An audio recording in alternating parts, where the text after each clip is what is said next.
दोस्तों, हम आपका स्वागत करते हैं आज रात की प्रार्थना में। और आज मैं आपसे बात करना चाहता हूं यूहन्ना रचित सुसमाचार उसका पहला अध्याय 43 से 46 पद तक। और यहां पर हम चार बातों के विषय में देखते हैं। पहली बात हम लोग देखते हैं 43 पद में लिखा है, दूसरे दिन यीशु ने गलील को जाना चाहा और फिलिप्पुस से मिलकर कहा, मेरे पीछे हो ले। यहां पर प्रभु यीशु मसीह जब फिलिप्पुस से मिलते हैं, जब प्रभु यीशु मसीह की मुलाकात फिलिप्पुस से होती है पहली बार, न प्रभु यीशु मसीह उससे जानते हैं न वो प्रभु को जानता है, लेकिन पहली बार जब उनकी मुलाकात हुई तो प्रभु यीशु मसीह ने उसे न्योता दिया। प्रभु यीशु मसीह ने उससे कहा कि मेरे पीछे हो ले।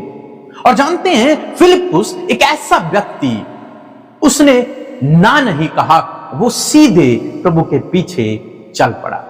अपना सब कुछ छोड़कर उसने अपने भविष्य के बारे में नहीं सोचा, उसने अपने घर परिवार के बारे में नहीं सोचा, किसी विषय के बारे में नहीं सोचा, वो सीधे निकल पड़ा प्रभु के पीछे, प्रभु के पीछे चल पड़ा। आज शाम में मैं आपको उत्साहित करूंगा कि प्रभु इसी प्रकार से आपको बुलाता है कि मेरे पीछे हो ले। हो सकता है कई बार प्रभु ने आपको आवाज दी हो, लेकिन आपने उनकी आवाज को अनसुना कर दिया। आज शाम में परमेश्वर आपको आवाज देते हैं कि मेरे पीछे हो ले। आपको एक आज्ञाकारी बेटे की तरह अपने पिता के पीछे होना है। किसी भी बात की चिंता न करते हुए प्रभु के पीछे चलना है। यदि आप इस प्रकार से करते हैं तो आप प्रभु से बहुत बड़ी आशीषों को अपने जीवन में प्राप्त करेंगे। दूसरी बात हम लोग देखते हैं, जब फिलिप्पुस प्रभु यीशु मसीह के पीछे चल पड़ा, 44 पद कहता है कि फिलिप्पुस तो अंद्रियास और पतरस के नगर बेतसैदा का निवासी था। फिलिप्पुस ने नतनएल से मिलकर उससे कहा कि जिसका वर्णन मूसा ने व्यवस्था में और भविष्यवक्ताओं ने किया है वह हमको मिल गया है, वह यूसुफ का पुत्र यीशु नासरी है। यहां पर हम देखते हैं जब फिलिप्पुस ने प्रभु यीशु को पहचान लिया कि ये वही है जिसके बारे में भविष्यवक्ताओं ने कहा है, जिसके बारे में भविष्यवाणी की गई थी कि वो जगत के पापों को उठा लेगा, एक मसीह इस धरती पर आएगा। जब फिलिप्पुस इस बात को समझ गया, तब फिलिप्पुस ने इस बात के विषय में, प्रभु यीशु के विषय में नतनएल को बताया। एक और व्यक्ति को उसने बातें शेयर की। उसने कहा कि मैंने उस मसीह को पा लिया है, मैंने उस मसीह को जान लिया है, वो मसीह हमें मिल गया है जो हमारा उद्धार करेगा, जो पापों से हमारा छुटकारा करेगा, वो हमें मिल गया है। आज शाम में मैं आपको उत्साहित करूंगा कि यही काम प्रभु ने आपको भी दिया है, आपको भी यही करना है। लोगों को मसीह के बारे में बताना है, अपनी गवाही को आपको लोगों को सुनाना है। कैसे बड़े काम प्रभु ने आपके जीवन में किए हैं, वैसे ही प्रभु उनके जीवन में भी करना चाहता है। लेकिन जरूरत है जब आप उन्हें इस बारे में बताएंगे, जब आप प्रभु के बारे में उन्हें बताएंगे, जब आप गवाही उन्हें सुनाएंगे। जब फिलिप्पुस ने नतनएल से बात की तो नतनएल ने कुछ इस प्रकार से कहा।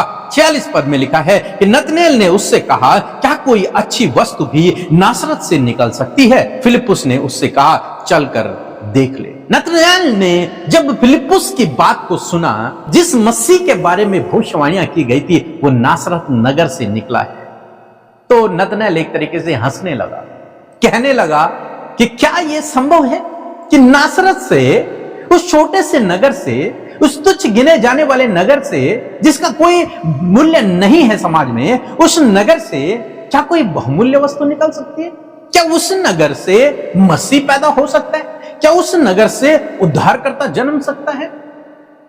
दोस्तों, आज भी बहुत सारे भाई बहन हैं जो आपको तुच्छ समझते हैं, आपको नासरत की तरह तुच्छ समझते हैं, सोचते हैं कि आप किसी काबिल नहीं, कहते हैं कि आप कुछ नहीं कर सकते, आपका समाज में कोई स्थान नहीं है। लेकिन आज मैं आपको उत्साहित करूंगा, नासरत लोगों की नजर में तुच्छ था, इसलिए वो परमेश्वर की योजना में शामिल था।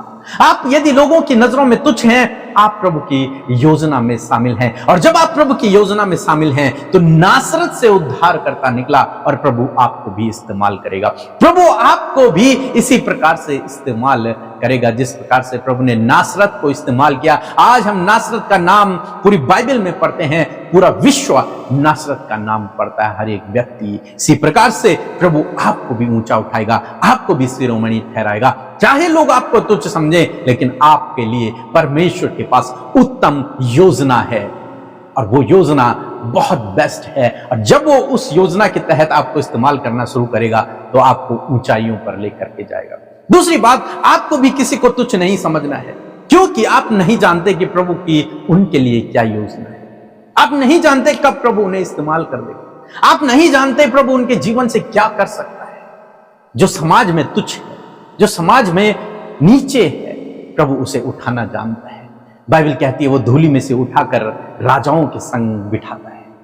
वो जानता है अपने बच्चों को कैसे आगे बढ़ाना है। वो जानता है टूटे बर्तन को फिर से कैसे उपयोगी बर्तन बनाना है। इसलिए न दूसरों को तुच्छ समझें। यदि कोई आपको तुच्छ समझे तो उन बातों को आप ग्रहण न करें, क्योंकि आप जानते हैं कि आप परमेश्वर की योजना में शामिल हैं। चौथी बात हम यहां पर देखते हैं कि फिलिप्पुस नतनएल से कहता है, क्या कहता है? चल कर देख ले, चल कर देख ले।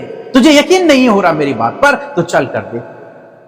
आज प्रभु यीशु मसीह आपसे कहते हैं, परख कर देखो कि मैं कितना भला। यदि यकीन नहीं हो रहा तो परख कर देखो। बाइबल कहती है, हे बोझ के तले दबे हुए लोगों, थके मांदे लोगों, मेरे पास आओ, मैं तुम्हें विश्राम दूंगा। परख कर देखो कि कितना भला है परमेश्वर। उसके करीबी में आकर तो देखो वो कितना भला है। वो तुम्हें विश्राम देगा, वो तुम्हें शांति देगा, वो तुम्हें आशीषें देगा। फिलिप्पुस उससे कहता है, परख कर देख ले, तुझे पता चल जाएगा मैं झूठ कह रहा हूं, सच कह रहा हूं।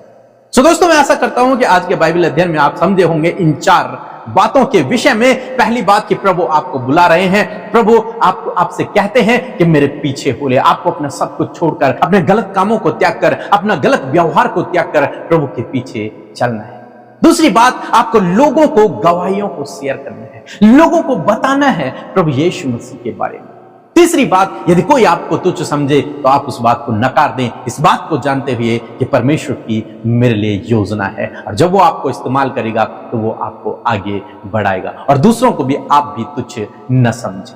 चौथी बात, चल कर देख ले, परख कर देखो यहोवा कितना भला है। यदि आप किसी भी समस्या में, किसी भी परेशानी में हैं, प्रभु के करीबी में जाएं, वो आपके लिए काम करें, वो आपको छुटकारा दे। सो प्रभु आपको इस वचन के द्वारा बहुतायत से आशीष दे।